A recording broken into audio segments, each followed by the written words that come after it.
Je te salue, toi à qui Dieu fait la grâce d'aimer la parole et de chercher à la comprendre.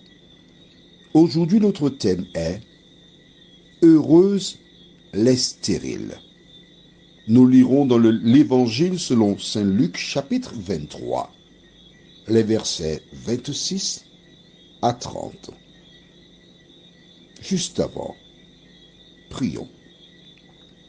Notre Seigneur et notre Dieu, Saint-Esprit, nos cœurs débordent de joie,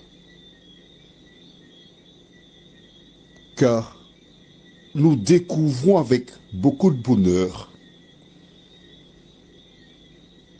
que la Bible est notre seul guide qui nous permet de comprendre ce qui se passe dans notre monde actuellement. Cet esprit, merci de nous conduire dans toute la vérité. Nous t'avons prié au nom de Jésus pour ta gloire éternelle. Amen. Dans la petite vidéo, il y a cette femme qui rapporte comment deux petites filles de 6 et 5 ans ont abusé sexuellement d'une petite fille de 4 ans. Tu te rappelles? Nous avons vu quand le président de la République française, M. Emmanuel Macron, dans une salle de classe, expliquait aux petits-enfants qu'il existait des familles composées de deux personnes du même sexe. Et voici des petites filles, 6-5 ans, qui ont probablement entendu cela de quelqu'un d'autre et qui sont passées à l'acte. Et cette dame rapporte que les faits se sont avérés exacts, mais ces deux petites filles de 6 et 5 ans se renvoient la balle en disant c'est pas moi, c'est elle, c'est pas moi. Oubliant que la victime pourra désigner là où les coupables. Demain, si Dieu nous prête vie, nous verrons le projet de loi concernant ce qui attend des parents. La mère d'une des deux fillettes a été convoquée à la police. Vois-tu, chaque fois que je lis quelque chose, j'essaie de prendre la place de la personne concernée. Une dame qui travaille probablement, qui est appelée, d'être convoquée à la police. Qu'est-ce que c'est que cette affaire encore? Elle arrive et elle découvre les faits qui sont reprochés à son enfant. Bon, on va dire 5-6 ans, à son bébé. Elle lui inflige une gifle. Elle est mise en examen pour cela. Où allons-nous? Prenons la parole. Vois-tu, je te le dis souvent, lis la Bible. Par ces temps troublés, il faut lire la Bible. Parce que c'est elle qui te permettra de comprendre ce qui se passe. Et une fois que tu as intégré cela, tu pourras vivre autrement. L'édition de ce jour sera suivie, sera complétée, on va dire ça ainsi, dans celle de demain, si Dieu nous prête vie. Comment comprendre ce qui se passe là? Toi qui ne lis pas la Bible, tu es consterné, tu es dans les mois. Mais je t'invite à prendre maintenant au livre de Luc chapitre 23 et nous lirons versets 26 à 30.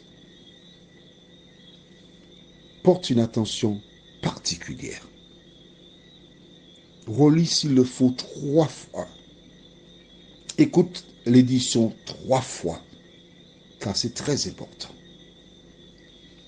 Comme il l'emmenait, ils prirent un certain Simon de Cyrène, qui revenait des champs, et ils le chargèrent de la croix pour qu'il la porte derrière Jésus. Il était suivi d'une grande multitude des gens du peuple et de femmes qui se frappaient la poitrine et se lamentaient sur lui. Jésus se tourna vers elle et dit, « Fille de Jérusalem, ne pleurez pas sur moi, mais pleurez sur vous et sur vos enfants. Car voici des jours viendront où l'on dira, heureuses les stériles, heureuses les entrailles qui n'ont point enfanté et les mamelles qui n'ont point allaité. Alors ils se mettront à dire aux montagnes, tombez sur nous, et aux collines, couvrez-nous. » Attention. Quand j'ai lu cela il y a longtemps, parce que je te dis que je lis ma Bible depuis plus de 25 ans chaque année. Et chaque année, je note, je prends des notes. Et chaque année, je perçois la parole clairement. Et aujourd'hui, il y a quelque chose qui m'a sauté aux yeux. Jésus déclare, et j'avais déjà vu cela, que les jours viendront où l'on dira heureuses les stériles, heureuses les entrailles qui n'ont point enfanté. Beaucoup de femmes ont suivi toute espèce de traitement, espérant avoir un enfant et n'ont pas eu. Certaines sont malheureuses par rapport à cela. J'ouvre une parenthèse pour la refermer tout de suite. Dieu, connaissant l'avenir, n'a pas permis que certaines aient des enfants. Et si toi, tu n'en as pas eu, tu te poses des questions, tu es dans un questionnement perpétuel, je voudrais te rappeler une chose. Note cela dans ton cahier pour ne pas l'oublier. Jérémie 29, verset 11 déclare, « Car je connais les projets que j'ai formés sur vous, dit l'Éternel. Projets de paix et non de malheur, afin de vous donner un avenir et de l'espérance. » Dieu connaissant l'avenir, il n'a pas permis que tu aies d'enfants, mais aujourd'hui, à la lumière de ce que nous entendons, ce qui se passe dans le monde, il est dangereux d'avoir un enfant. Dangereux pourquoi? Parce que premièrement,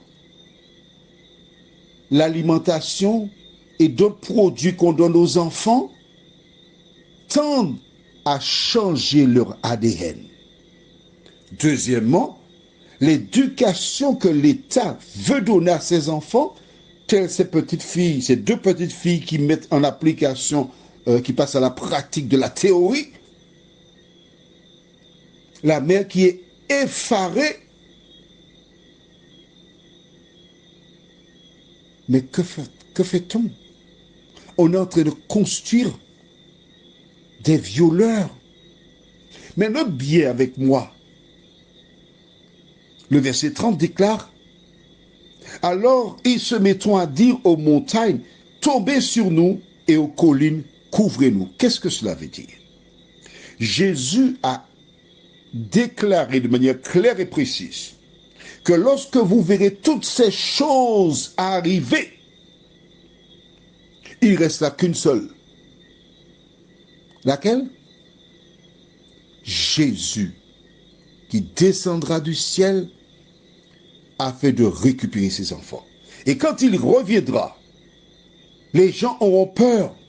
C'est pourquoi ils diront aux montagnes, tombez sur nous, couvrez-nous. Si pour certaines personnes, ce fait divers effraie, en ce qui me concerne, il me dit que Jésus revient me chercher. La question que je te pose est la suivante. Tu sais lire. Tu as parfaitement compris ce que nous avons vu aujourd'hui. Que fais-tu? Es-tu là simplement à lire, à voir, à comprendre? Ou cherches-tu à mettre en pratique la parole de Dieu? Prions. Notre Seigneur et notre Dieu, nous découvrons que ce monde est en émoi, mais celles et ceux qui lisent la Bible savent que cela correspond à un signe du retour de Jésus de Nazareth. Seigneur, merci, car ton avènement est attendu. Il nous tarde de retrouver nos bien-aimés. Il nous tarde de vivre sur une terre nouvelle où la justice habitera. Cet esprit continue de nous éclairer et aide-nous à obéir à la parole, nous t'en prions, au nom de Jésus et pour ta gloire éternelle. Amen. Je te souhaite une excellente journée sous le regard de Dieu. Apparemment, cette jeune femme qui a fait cette déclaration serait probablement de la Martinique, car la carte de la Martinique, à son coup, semble l'indiquer. Mais qu'importe, l'important, c'est de dire la vérité.